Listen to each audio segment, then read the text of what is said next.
আসসালামু আলাইকুম ওয়া রাহমাতুল্লাহি ওয়া বারাকাতুহু। আলহামদুলিল্লাহ ওয়াসসালাতু ওয়াসসালামু আলা রাসূলিল্লাহ। সম্মানিত দিনী ভাইগণ, আমাদের সেই ধারাবাহিক যে প্রতিবেদন আমরা শুরু করেছি, আজকের সেই প্রতিবেদনের 10 নম্বর পর্বে আপনাদেরকে স্বাগতম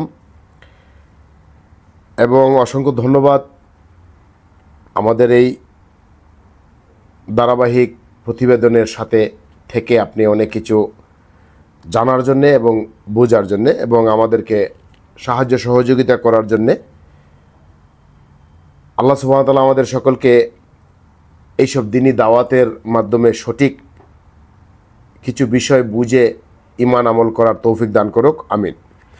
তো আজকে যে আমরা 10 নম্বর পর্বে যে আপনাদেরকে স্বাগতম জানিয়েছি, সেই বিষয়টা হচ্ছে, তো আপনারা জানেন যে প্রতিবারের মতোই আমরা তাদের ঈমান আমল এবং আকীদা বিশ্বাস নিয়ে আপনাদের সাথে আমরা উপস্থিত হই।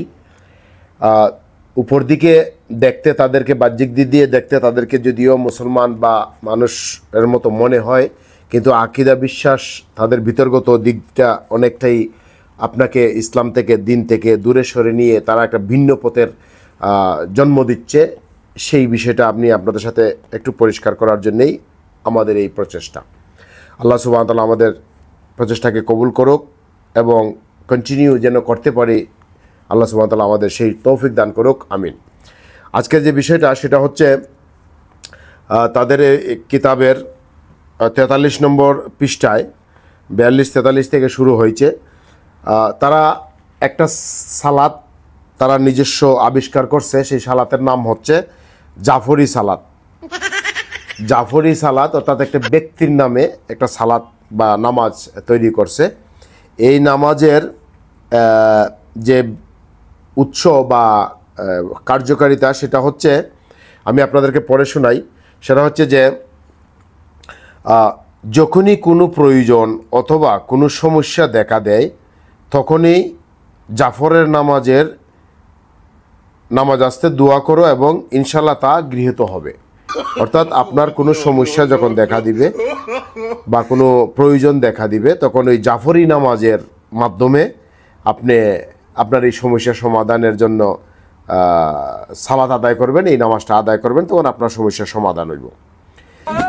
তারপরে তিনি লিখছে যে জুমার দিনে আমলসমূহের মধ্যে মাসুম ইমামগণের নামাজের আলোচনার পর এই নামাজ আদায়ের পদ্ধতি সম্পর্কে বলা হয়েছে।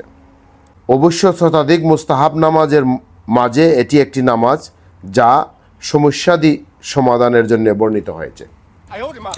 অর্থাৎ আল্লাহ রাসূল সাল্লাল্লাহু আলাইহি ওয়াসাল্লাম আমাদেরকে ফরজ নামাজ দিয়ে গেলেন, সুন্নাত, নফল, তারপরে দিয়ে গেলেন সালাতুল খৌফ, ভয়ের সালাত, তারপরে দিলেন সালাতুল কসর, কিন্তু কোনো ব্যক্তির নামে সালাত দিলেন না, নামাজ দিলেন না। এমনকি মুহাম্মদ সাল্লাল্লাহু আলাইহি ওয়াসাল্লাম নিজেও আল্লাহর কাছ থেকে এই সালাতের ওহী নিলেন, আদেশ নিলেন, আমাদের কাছে দিয়ে গেলেন, কিন্তু মুহাম্মদি সালাত বলে কোনো সালাত দিলেন না। এরা কোত্থেকে এসে ব্যক্তির নামে সালাত আদায় করে আর আহলে বায়তের নাম দিয়ে আপনাদের ঈমান আমল ধ্বংস করার প্রচেষ্টায় তারা লিপ্ত। সেই বিষয়ে আপনাদেরকে সতর্ক করার জন্যই আজকের এই আলোচনা এবং আমাদের এই অভিযান।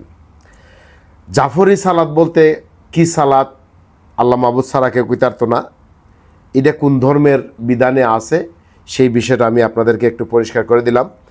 আমি ধারাবাহিকভাবে পড়ে যাচ্ছি।